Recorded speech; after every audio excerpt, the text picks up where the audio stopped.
Olá, turma do bem! Sejam todos muito bem-vindos para esse nosso Revivendo a Congelém.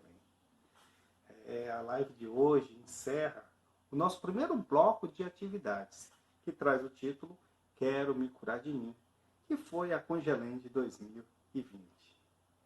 E quem foi que disse que ser virtual não seria legal, hein?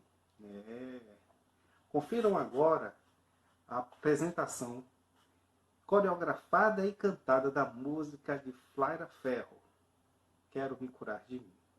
E logo em seguida fiquemos com o professor Lindomar Coutinho.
Sou mesquinha, grão de areia, boba e preconceituosa.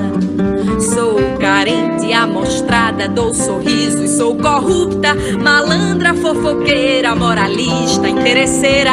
E dói me expor assim. Dói despir-se assim. Mas se eu não tiver coragem pra enfrentar os meus defeitos, de que forma, de que jeito eu vou me curar de mim? Se é que essa cura de existir,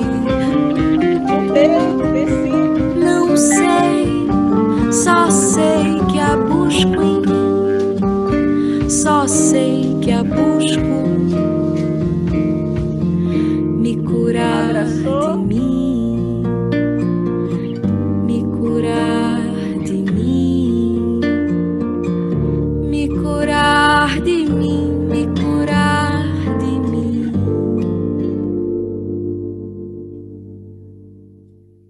Que a gente se cure. Ah, gente, ficou bonitinho. Vocês estavam fazendo, tá vendo? Não foi difícil. Vocês estavam fazendo, Ficou lindo. Valeu, Xandinha. Show de bola, hein?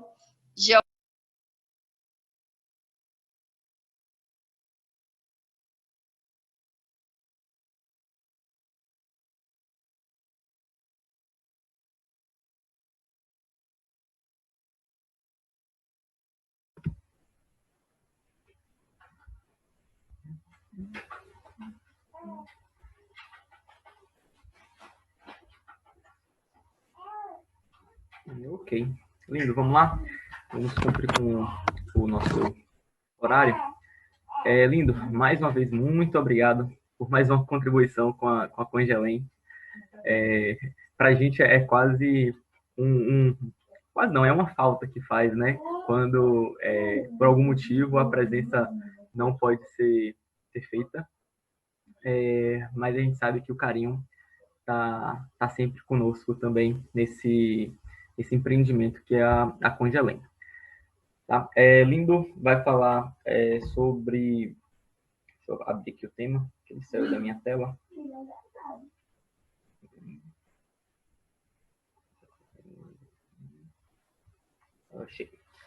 Entender a si mesmo para a autocura. Então, Lindo, muito obrigado mais uma vez. Passo a palavra para você. Ok. Bom, deixa eu marcar meu tempo para não avançar aí para além do previsto. Muito bem. Ouvimos Ileana, ouvimos Agnaldo Paviani, Ileana nos levou para uma busca emocional,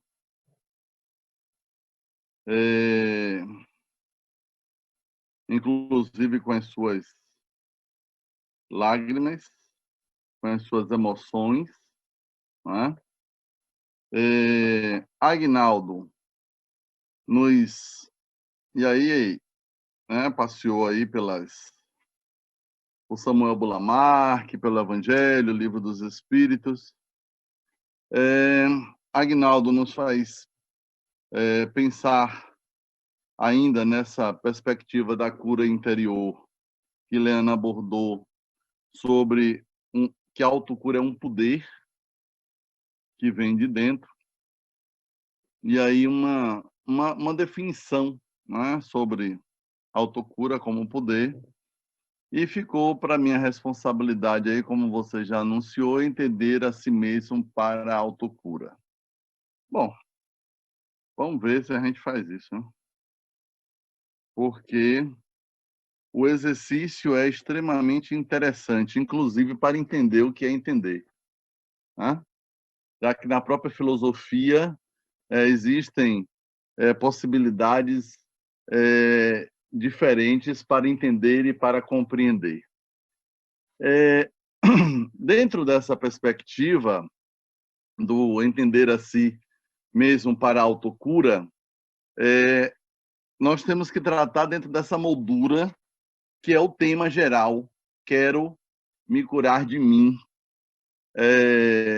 que nosso Ricardo Carvalho já chamou atenção para um aspecto muito interessante. A gente se cura de doença. Então, se eu quero me curar de mim, eu sou uma doença? Tá? E aí, quando ele chamou atenção disso, e aí fez lá o destaque, né, entre aquilo que a gente se torna ou que constrói em termos de uma perspectiva de personalidade, pensando aí na referência ou na metáfora da cebola, que a gente vai criando camadas, personalidades, subpersonalidades, a gente fica se perguntando, e essa é uma questão extremamente interessante, não tão somente que eu sou, ou melhor dizendo, quem eu sou, mas que eu sou. Porque se alguém me perguntar quem sou eu neste momento, eu posso dizer meu nome, eu posso dizer minha profissão, eu posso que acaba sendo o habitual, que acabamos fazendo. E aí chega uma hora que a pessoa diz assim, não, mas não é isso que eu quero saber. Bom, então talvez o que se queira saber seja algo mais profundo. Então não seria exatamente quem, mas que. E aí, quando eu penso na minha condição atual, de quem, aí eu tenho um nome, eu sou filho, eu sou pai, eu sou esposo, eu sou amigo, eu sou amante, eu sou tio, sobrinho, eu sou um monte de coisas que eu faço.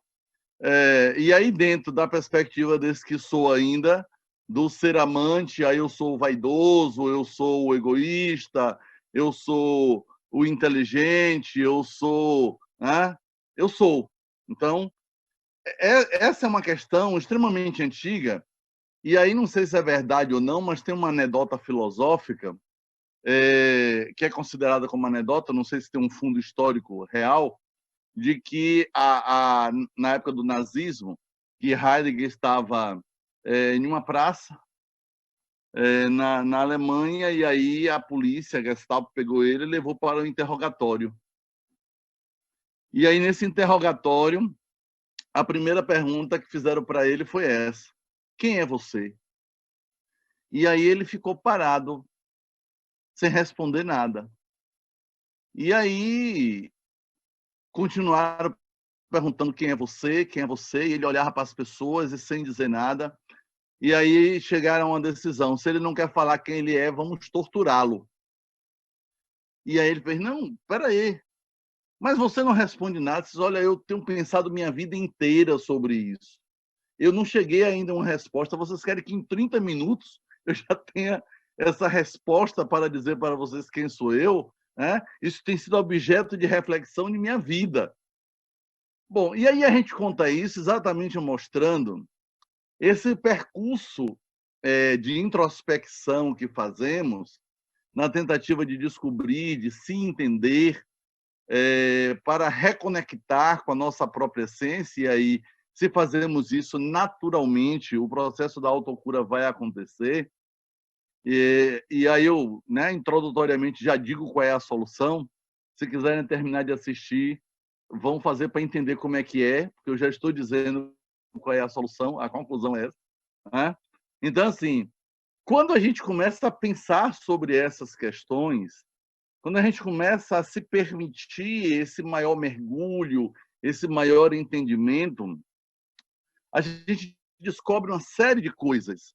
E a depender da concepção, dos aspectos psicológicos da pessoa, ela vai dizer que isso é muito ruim, é muito doloroso, ou ela vai dizer, nossa, é fantástico se conhecer. Quanto mais eu me conheço, mais eu gosto de mim. Porque quanto mais eu me conheço, mais domínio sobre mim mesmo eu tenho. E quanto mais domínio sobre mim mesmo eu tenho, aumenta o meu poder de decisão. Olha, isso muda tudo. E aí, ainda e sempre, a velha questão da percepção, que a Gestalt terapia tanto trabalhou e tornou como foco fundamental, já que a Gestalt surge como uma crítica, ou a partir de uma crítica feita ao behaviorismo, e dizendo que nós não simplesmente reagimos a partir de um estímulo, mas isso tem uma relação direta com o que nós percebemos. Então, nós temos o estímulo, nós temos o processo perceptivo e nós temos, portanto, a nossa resposta, a nossa reação. Ora, essa é uma das desculpas mais usadas em todas as épocas da humanidade. Eu não sei porque eu faço. Quando eu vi, eu já fiz. Ok? Que aí mostra o nosso baixo nível de consciência de si mesmo, baixa reflexão, onde o instinto predomina sobre a nossa inteligência mais elaborada, racional, intelectual. E a emoção, algo que os autores, especialmente da inteligência emocional, e Goleman apresenta isso no livro Inteligência Emocional, ele fala do rapto das emoções. Então, as amígdalas raptam essa informação, jogam para o sistema límbico, elas não passam pelo córtex e neocórtex, a parte responsável pela nossa elaboração racional cognitiva. Então, eu não penso e reajo, e quando eu vi, já deu um murro em um. Quando eu vi, eu já disparei uma arma e matei várias pessoas. Situações que aconteceram e que levaram, despertaram o interesse do Daniel Goleman, seu xará, o Daniel, né? Só muda o Teles e o Goleman. E aí, assim, nesse processo, a gente percebe que, olha, tudo bem, nós também reagimos, mas vamos lá. Então, o que é que eu posso fazer? De que forma eu vou buscar entender essa dimensão para que, de forma efetiva, eu possa contribuir algo mais? E aí, o que definiu, por exemplo, minha linha de raciocínio, o que definiu a minha escolha teórica para refletir nesse momento em termos espíritas, foi mesmo, né, uma inspiração. E aí, lembrando um pouco da experiência que Paulo cai no caminho de Damasco, e aí, lembrando do caminho de Damasco, instituição lá em Votuporanga, do nosso querido Aguinaldo Paviani, um abraço para ele, para o Ricardo, que estava aí ajudando ele na parte técnica. Lembramos de um pensamento de Paulo em Romanos, no capítulo 12, versículo 21, quando nos diz que não te deixes vencer pelo mal, mas vence o mal com o bem. E aí ficamos nesse contexto de nossas buscas, do reconhecimento da autocura como um poder, e aí na especificidade do nosso tema, entender a si mesmo para a autocura, algo que nos faz de forma muito nossa, muito própria, muito si mesmo, avaliar na experiência do caminho de Damasco, em que Paulo, no momento Saulo, né, ele vive esse momento em que todo o mal que havia sido construído nele, por ele mesmo, pelas escolhas que ele fez, as camadas da cebola, né, as personalidades, as subpersonalidades, definindo, portanto, esse jeito de ser, esse modo de sentir, esses padrões reativos, a capacidade interpretativa dos acontecimentos, dentre todas as outras questões que nos levam, a partir deste pensamento de Paulo, em Romanos 12, 21, não te deixes vencer pelo mal, mas vence o mal com o bem, nos levam a 3 questões extremamente importantes para as nossas avaliações. Uma delas é: o mal existe? E aí o interessante por exemplo, tem pessoas que poderiam dizer assim, nossa, mas, né, pergunta simples, olha, eu só quero lembrar que nas perguntas simples que parecem óbvias, foram aquelas exatamente que deram surgimento a novas teorias.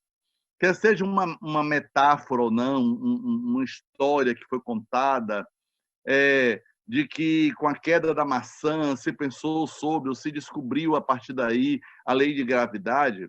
Olha, fazer perguntas óbvias é algo de gênio, é algo próprio de uma atitude filosófica, porque assim as outras pessoas veem e não conseguem elaborar, elas olham, mas não veem. E se veem, não conseguem ainda fazer uma pergunta sobre, não conseguem elaborar. E aí, de repente, alguém diz assim, porque as outras pessoas veem tudo como é assim mesmo, sabe? É senso comum, sem uma reflexão. E aí o gênio, o sábio, chega e diz assim, interessante, por que caiu e não subiu?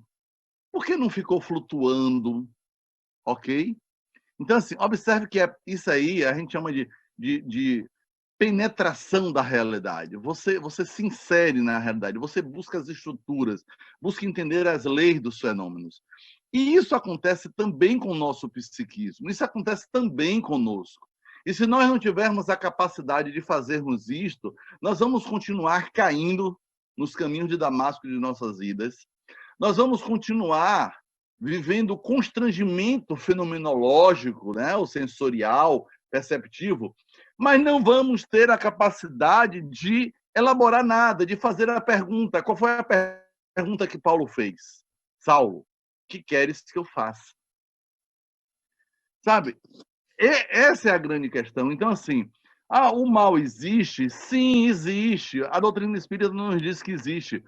Ela não nega. Agora, como que o mal existe? Como consequência da ação humana? Porque, numa perspectiva ontológica, se vamos colocar o mal como, de forma absoluta, como oposição ao bem, não vai existir nada, porque dois absolutos contrários absolutos, um nega o outro. E aí vamos para uma segunda perspectiva, nesse cenário de buscando esse entendimento de si mesmo, para a autocura. É possível vencer o mal? Porque, observem, em muitos seriados, em muitos filmes, que já ensaiava à época, né, as famosas versões aí das grandes temporadas Netflix, termina o filme, e aí o filme termina já deixando uma deixa ali, uma sinalização de que vamos ter uma outra produção cinematográfica. Vamos ter o 2, vamos ter o 3, vamos ter o 4. E aí o final sempre é aquilo que já é a chamada para a seguinte.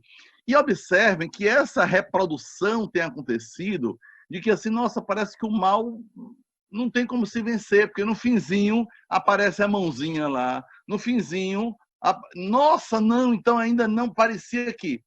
Olha, todas essas questões de produção humana refletem a nossa possível descoberta em relação a tudo mais que a gente tem visto aí. Então, assim, é possível vencer o mal? Sim. Desde quando nos tornemos bons? Desde quando o bem em nós prevaleça? Desde quando nossas escolhas sejam efetivamente para fazer o bem? Mas se a gente já sabe isso, por que a gente não faz? Porque a gente tem prazer. Porque a gente ainda se apetece nessa perspectiva, ainda busca isso. E aí, a grande questão, e aí pensando mesmo nessa base da pirâmide de Abraham Maslow, né, da satisfação das necessidades básicas, fundamentais, fisiológicas, a gente tem fome de quê? A gente tem sede de quê? Né? Assim, por que a gente pode ainda não conseguir controlar os impulsos sexuais? Sabe? Essas questões todas que nos envolvem na perspectiva do básico, né? Dessa satisfação básica.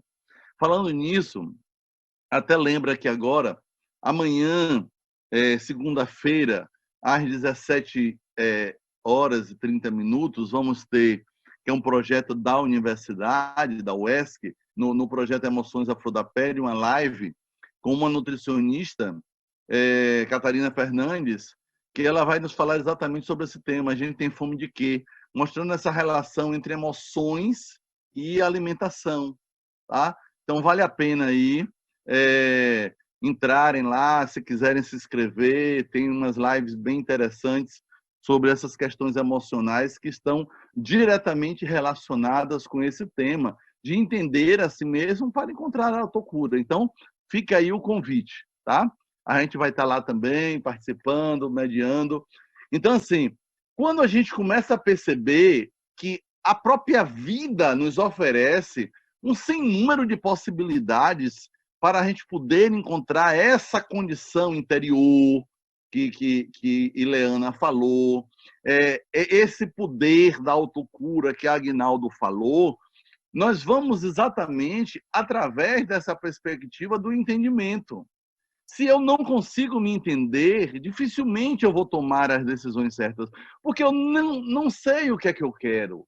Olha, se eu quero ir para algum lugar, qualquer que seja, mas não sei para onde ir, qualquer caminho serve. Esse é um pensamento já conhecido e bem divulgado. Então, é possível vencer o mal? Sim, claro que é possível vencer o mal. E aí restaria uma outra questão. Às vezes a gente até tem vontade de fazer o bem. Olha, eu não quero mais fazer o mal. Ou assim, eu não quero mais ser assim. Só que nos falta outra questão. Eu quero ser como? Como é que eu quero ser? Porque se eu não quero mais ser de um jeito, mas não consigo saber do jeito que eu quero ser, eu fico sem endereço, eu fico sem ter para onde ir. Eu fico naturalmente buscando uma possibilidade de uma perspectiva ainda mais significativa para o nosso entendimento maior, para a nossa experiência, eu diria assim, ainda mais comum. Porque assim, a gente não tem que buscar se entender, se buscar, se curar em um evento especial, sabe? E quando eu falo evento especial, não estou me referindo a Congelé, não. Estou falando de qualquer evento da vida. Ah, hoje porque é o meu aniversário. Ah, porque é o Natal. Ah, mas porque eu vou me casar. Ah, porque eu me separei. Ah, porque um ente querido desencarnou. Ah, sabe? Ah, porque teve um acidente. Porque, não é um evento especial. Deve fazer parte da nossa cotidianidade. Deve fazer parte da nossa experiência. Então, a pergunta que não quer calar é: tudo bem, o mal existe? Sim. É possível vencer o mal? Sim. Ora, e o que é o bem? E aí a doutrina espírita nos diz isso de forma fantástica. O bem é tudo aquilo que está de acordo com as leis de Deus. Livro dos Espíritos.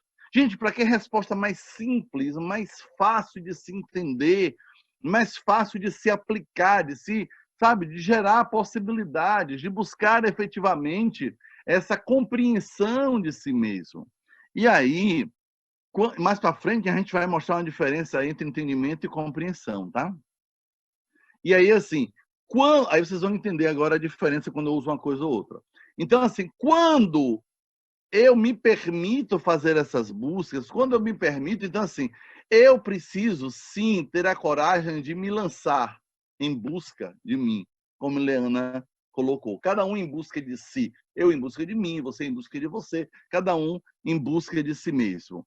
E aí, assim, buscamos exatamente no livro Fonte Viva, de Emmanuel, uma psicografia através de Francisco Cândido Xavier, quando nos traz um questionamento muito interessante nessa perspectiva do entendimento de si, que é: por que conservaremos, por nossa vez, o fel e o azedume do mal na intimidade do coração?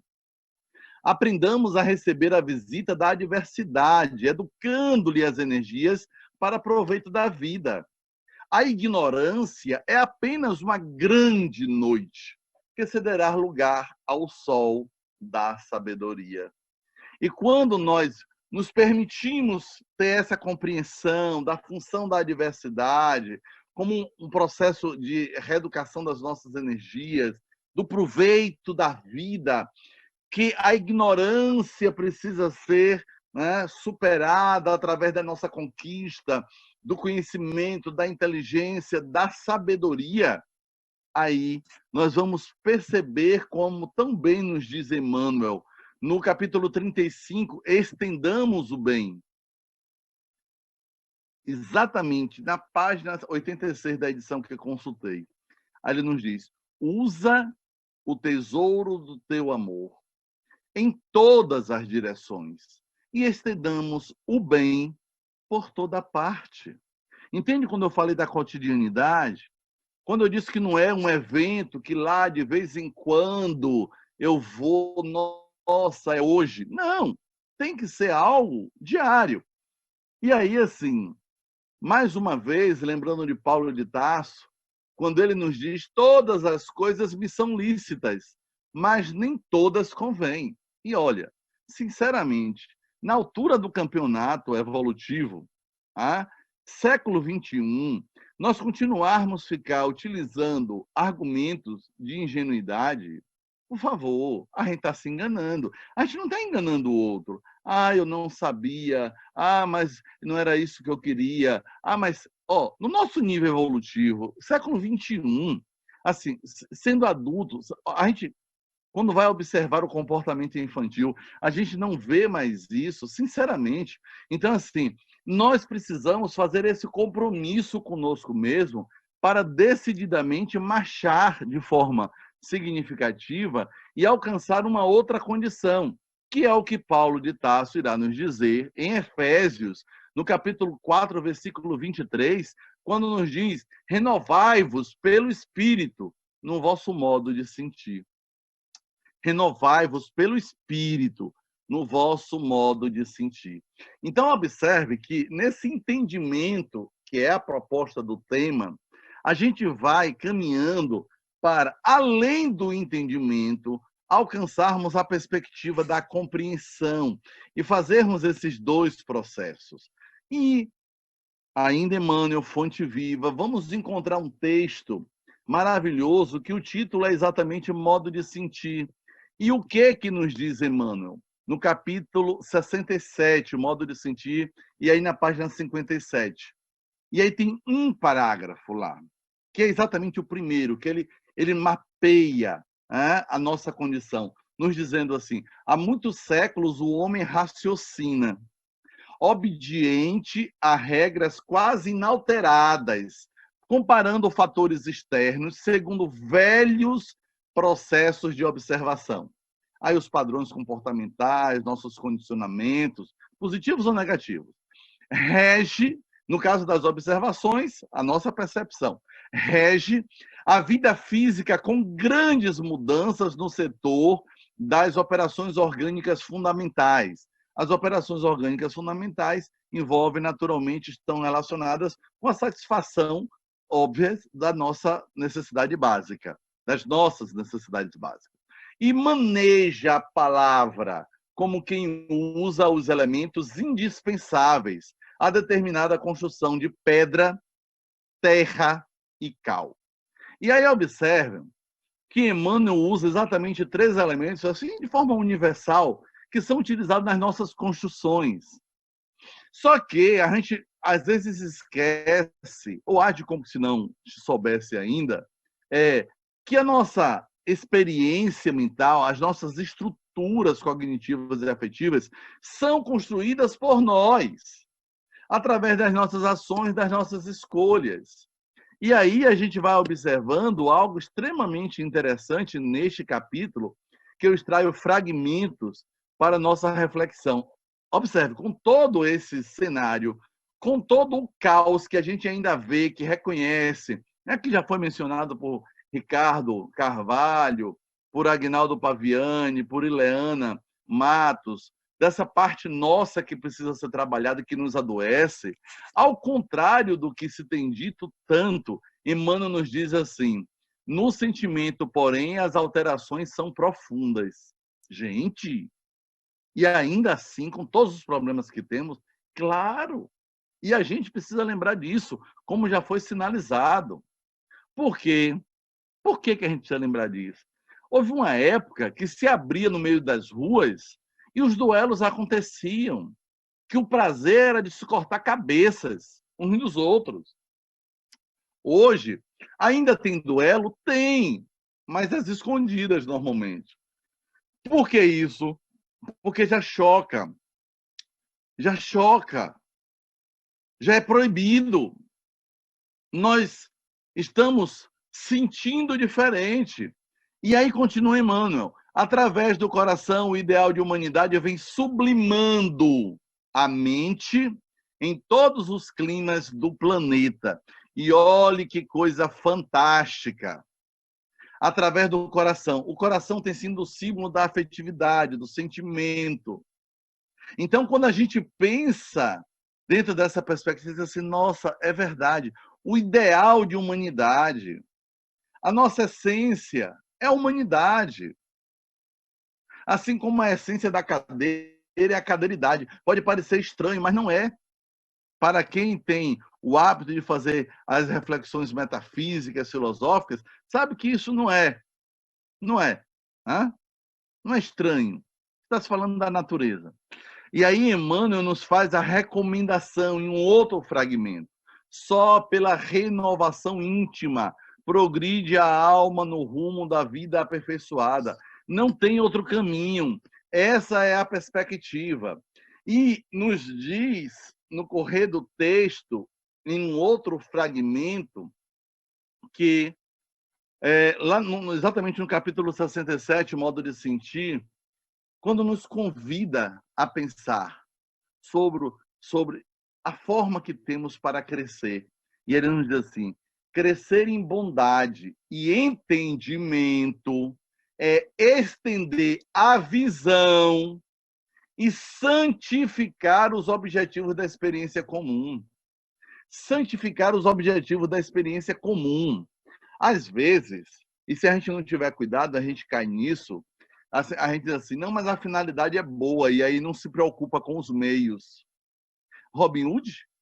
Aí eu vou, roubo dos ricos para dar aos pobres. Não, mas eu estou fazendo a caridade, sabe? Então, assim, quando Emmanuel nos convida para a gente atentar para esses objetivos da experiência comum, ele está nos dizendo, olha, com você mesmo, com você dentro de casa, com seu filho, com sua filha, com seu esposo, sua esposa, seus pais, seus tios, sogros, sogra, sabe, avó. Então, assim, com os animais de estimação que tem, com as plantas que você se deliberou cuidar, como seja. Então, esse sentimento, esse modo de sentir que nos leva a uma condição diferenciada, a uma possibilidade de ser, estar, viver, sentir, pensar, de falar de forma diferente. E esse é um convite.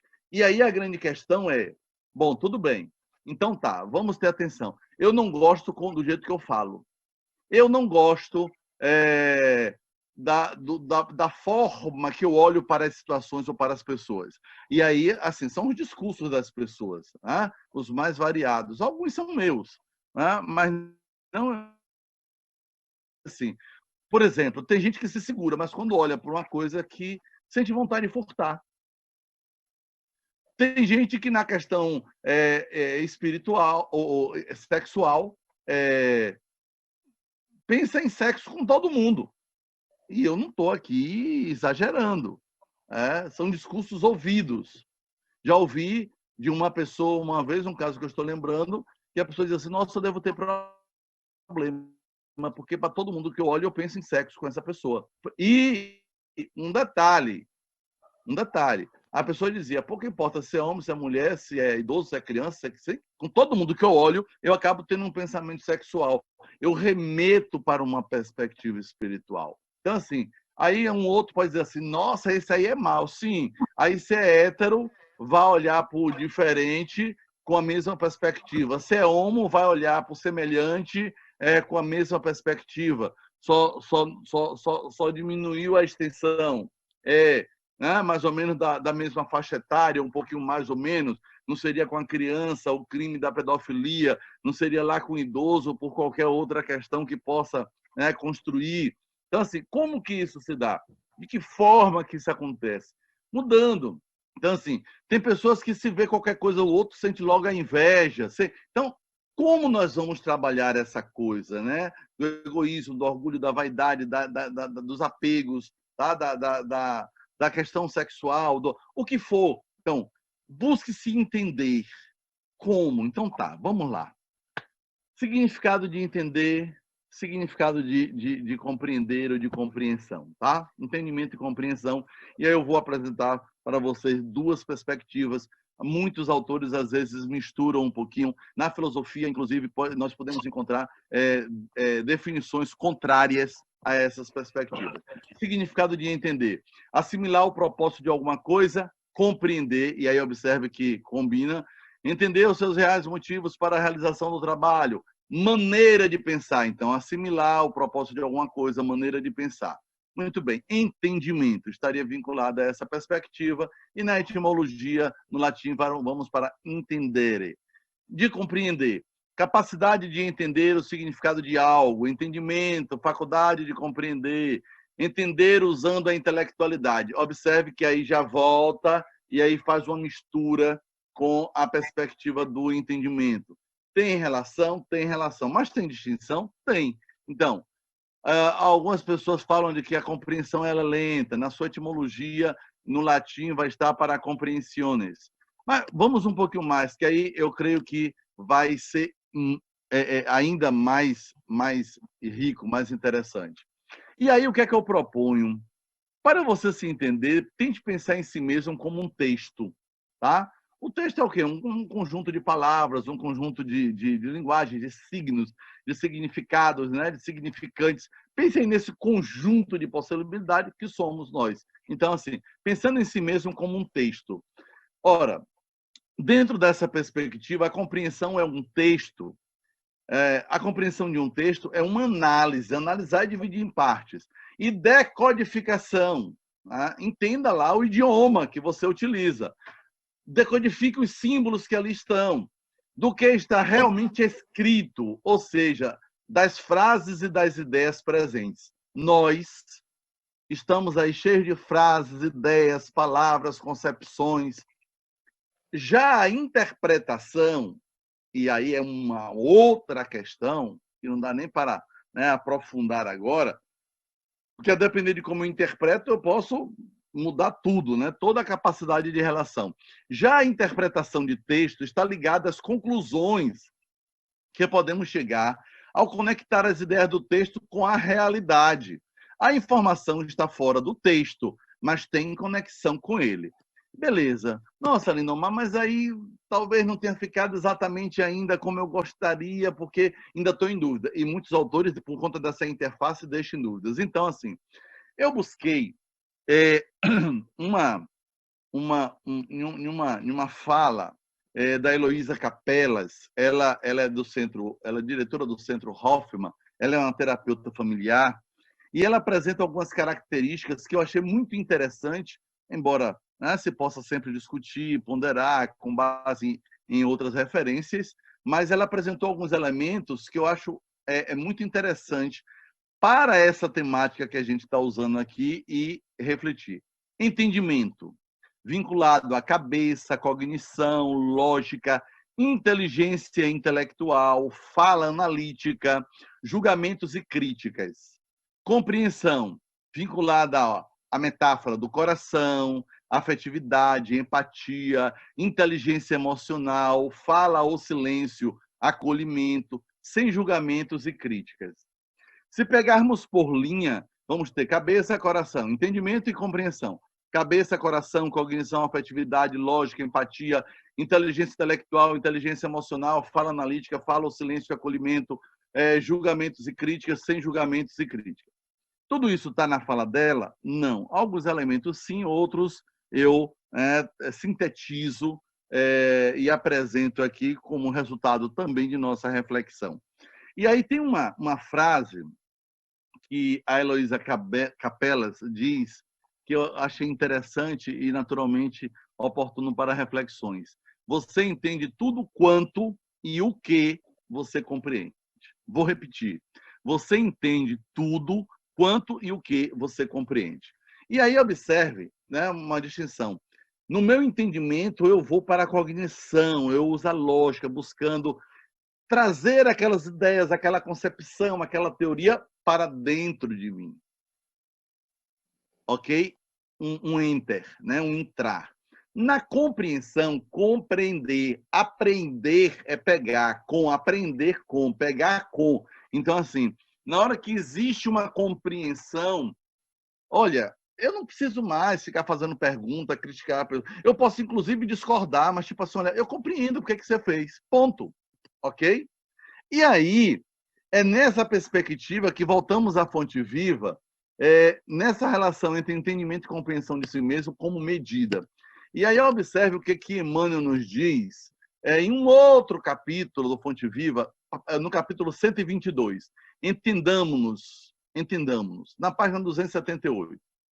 Quando pudermos distribuir o estímulo do nosso entendimento e de nossa colaboração com todos, respeitando a importância do nosso trabalho e a excelência do serviço, e Helena falou sobre serviço, dos outros, renovar-se-á a face da terra no rumo da felicidade perfeita.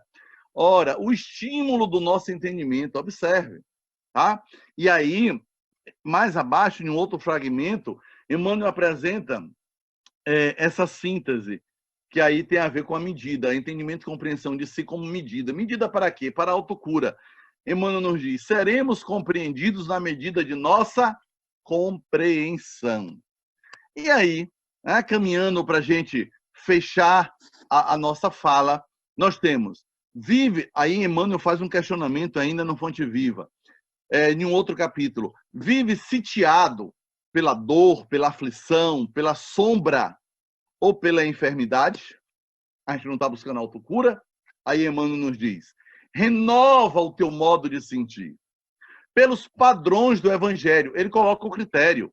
E enxergarás o propósito divino da vida, atuando em todos os lugares com justiça, misericórdia, sabedoria e entendimento.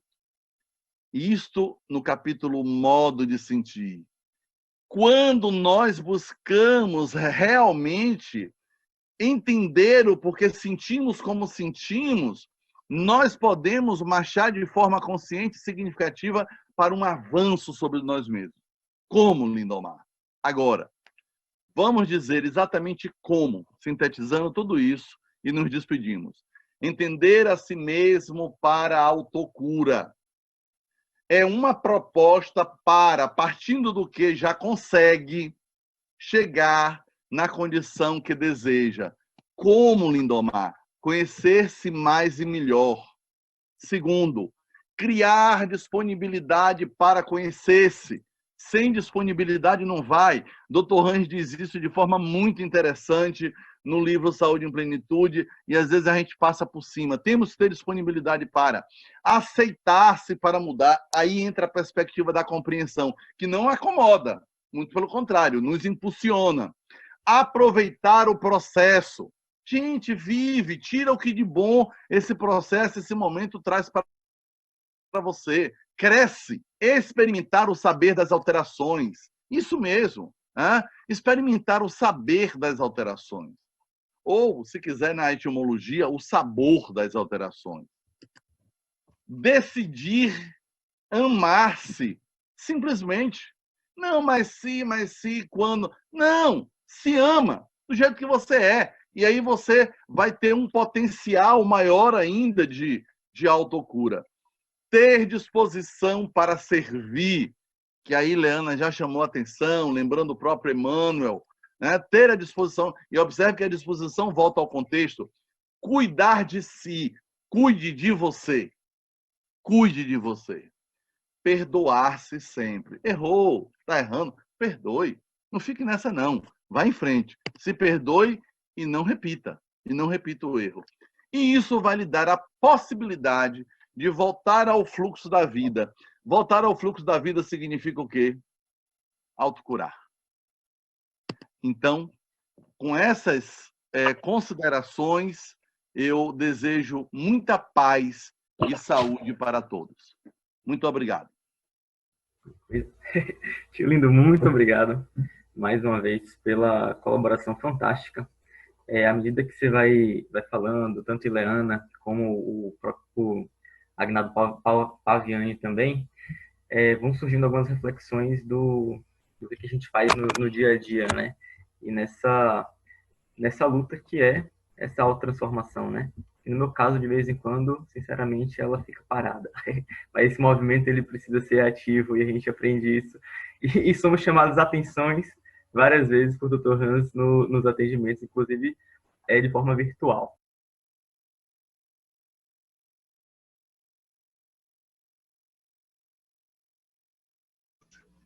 Então, tio Lindo, meu amigo, eu gostaria de te convidar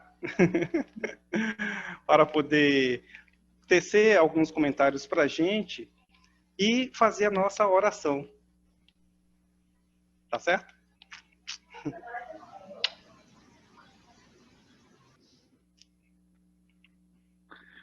Muito bem. E aqui é de supetão mesmo, viu? Sem aviso prévio. Eu estava aqui acompanhando aí as emoções de Lai.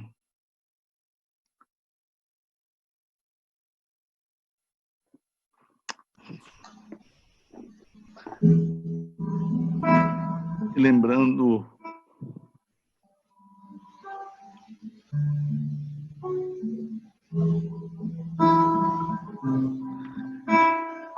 do quanto quanto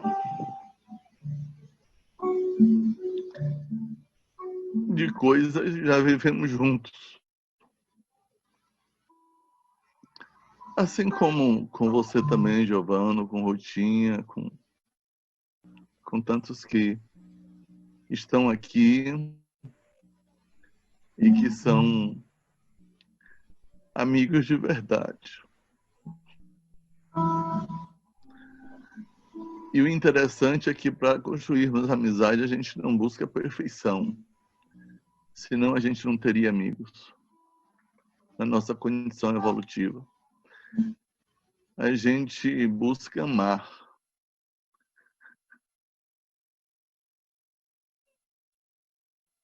E amar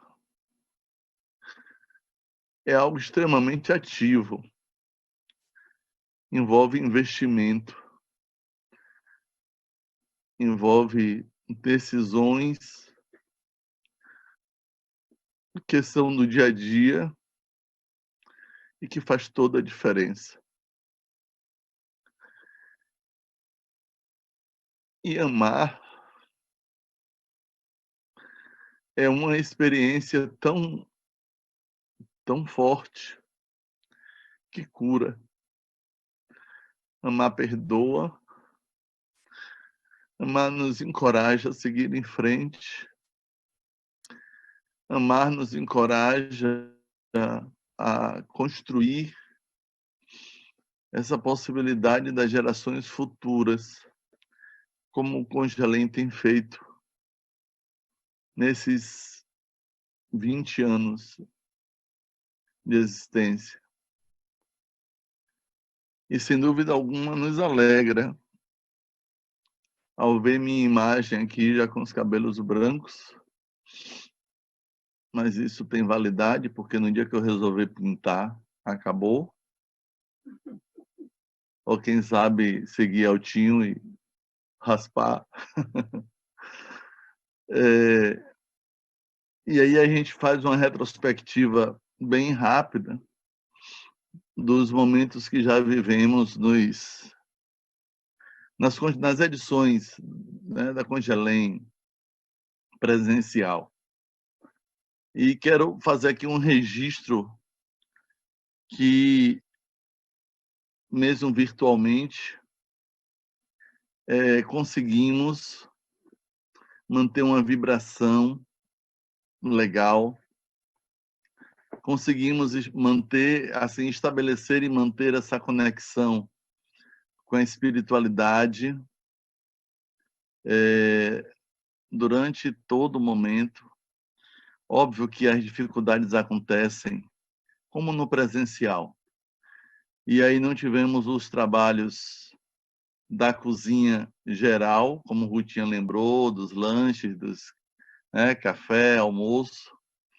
Isso cada um fez em sua casa, porque na hora do intervalo, claro que eu fui e lanchei, para manter a minha estrutura física cheia de fluidos. E aí eu fiquei pensando aqui, você dizendo que mirou em Ricardo Carvalho, mirou em mim. Aí eu disse, ele precisa engordar um pouquinho mais.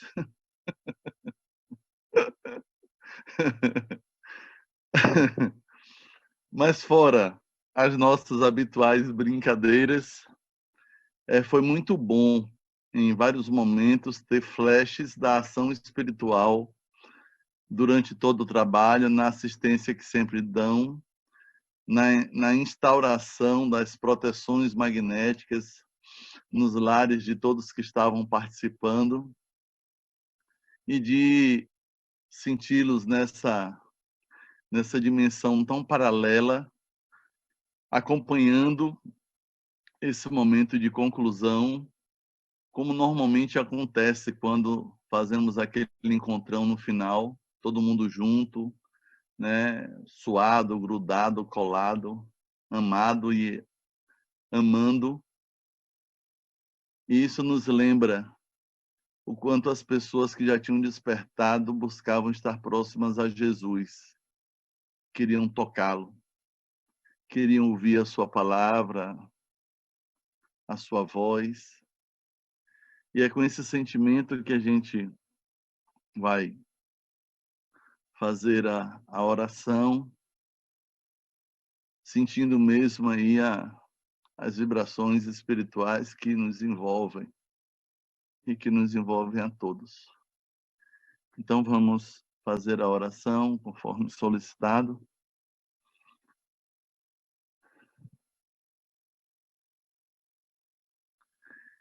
Elevemos os nossos pensamentos a Jesus.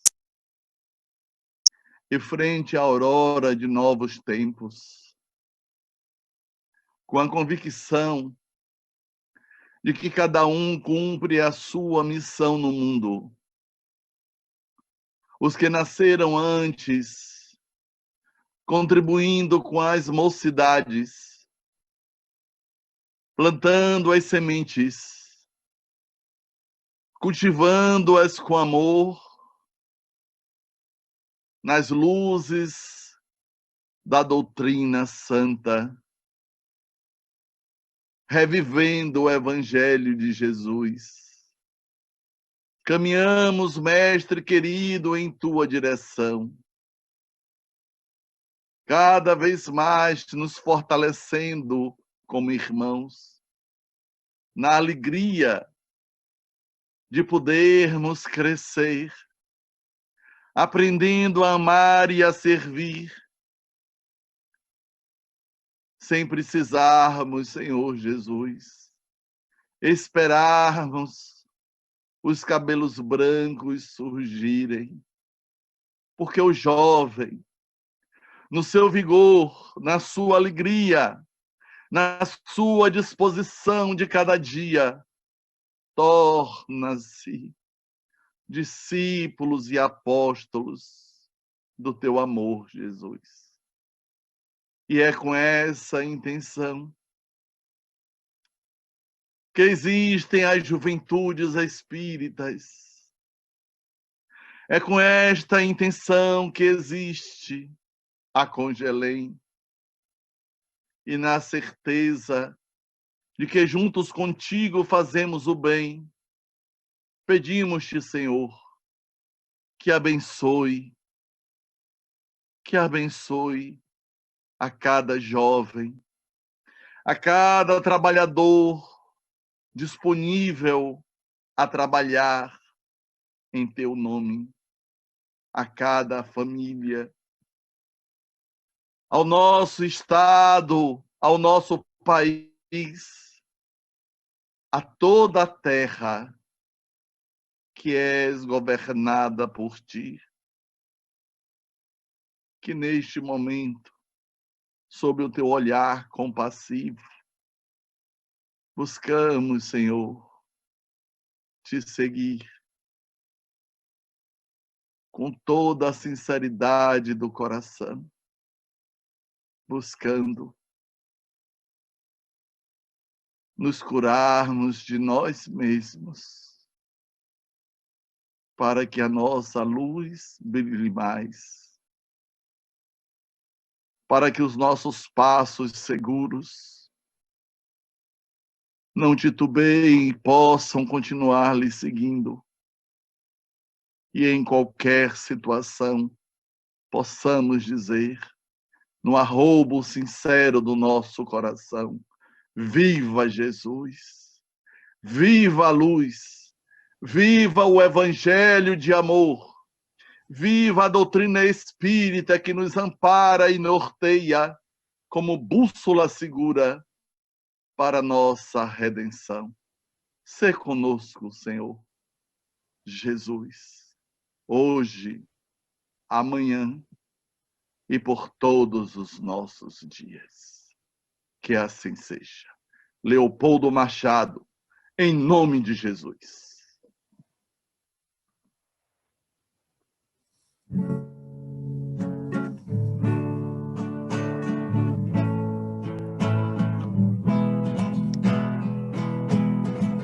Me perguntam de onde vem esse olhar firme e seguro. Tudo é desafio, quando tudo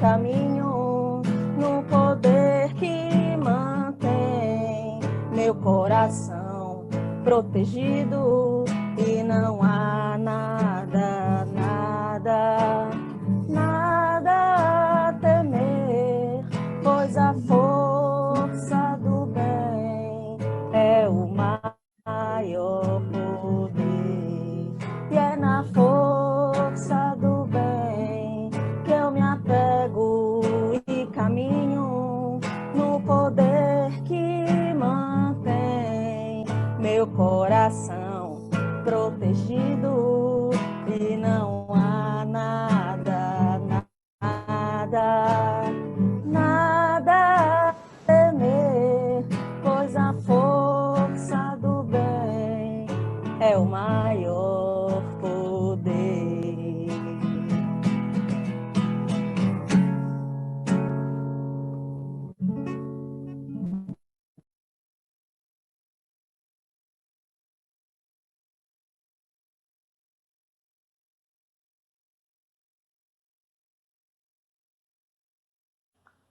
É isso aí. Muito bacana, né? E na próxima semana, continuaremos com o Revivendo a Congelândia. Daremos continuidade com o segundo bloco de atividades. E dessa vez recordaremos a Congelândia de 2021, que teve o título Vida, Presente de Deus. Serão 2 lives, uma no dia 24 e outra no dia 31 de janeiro. Anotem aí na sua agenda.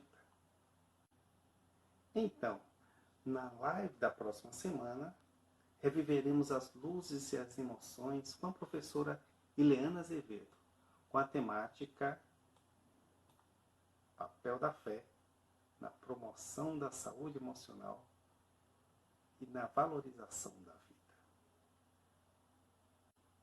E em seguida, o Dr. Silvio Romero, de Recife, trará para a gente a temática Gratidão, um novo olhar sobre a vida. São muitas emoções que nos aguardam. E esperamos todos vocês na semana que vem. Nós ficamos hoje por aqui. Goodbye!